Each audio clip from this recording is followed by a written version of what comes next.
So growing up, some of the best times for me that I can remember were going on vacations with my family. And it wasn't because of the fact that I was somewhere else, it was just because of the time that I was spending with my family in a new place. So I remember specifically whenever I would get home, my dad would always turn and look at me right when we walked in the door and go, the best part of vacation is always coming home.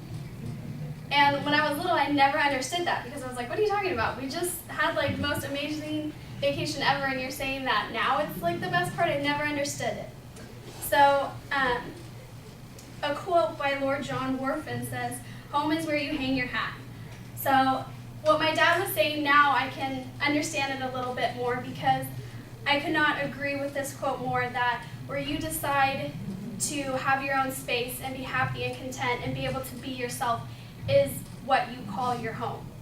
So I want to talk to you guys today about how the idea of your home can change, starting with your past and presently and your future.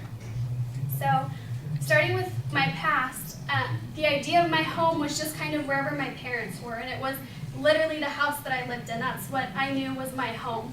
And like even going home from school, it was, I know I'm going to go to that house. And there wasn't really any, I just knew that that was my home.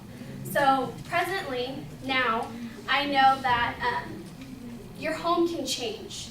And it doesn't really just mean, the house that you live in. It could literally be anywhere. I mean, especially for college students, you're going to be, some people go away for college, you're living in a dorm, or maybe you move out with friends. Whatever the case is, it's where you decide to be yourself and have your own space that you will then call that place your home. So, you might move out of your house, which you once called your home, and now that you're living in a new space where you can be yourself, that's where you're going to hang your hat up and call that your home. So next, in my future, I hope that the idea of my home will change to become the fact of where I can be close with, my future family, like husband and kids, and where I'll be able to be like close with them, have my own space, be able to do what I want in my own space, and my idea of home will change.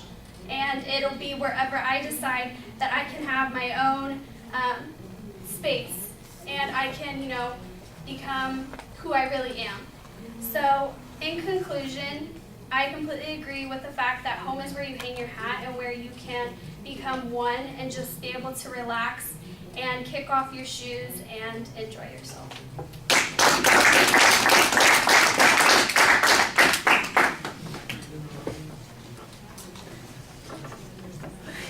Did you like my 30-second card?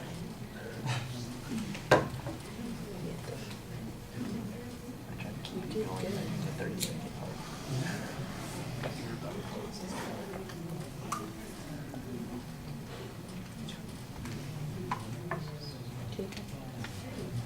You get instruction. You know what you're going to say. You plan it out. That's why I like that.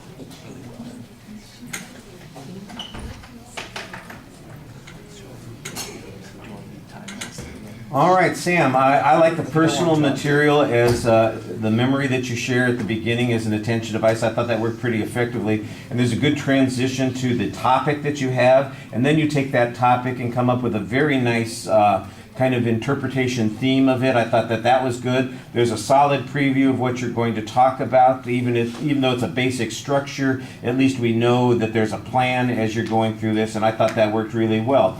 The content develops pretty well as a result.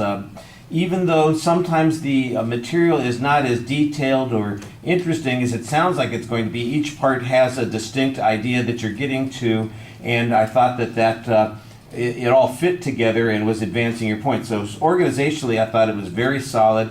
Developmental-wise, I think there are a couple more things that you could add to it, but you had a reasonable interpretation on those individual points.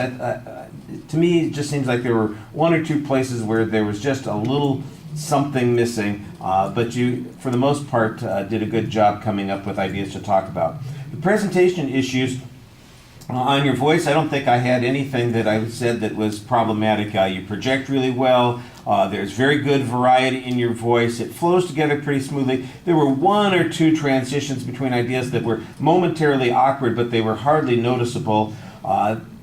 That's where those, you didn't overdo the number of you knows, but there's one or two of those places where that comes in, and that's exactly the sort of thing that happens. People get a transition and they're trying to find a smooth way to get to the next thing, and they stick in those vocalized pauses, and that's what you are doing in those spots.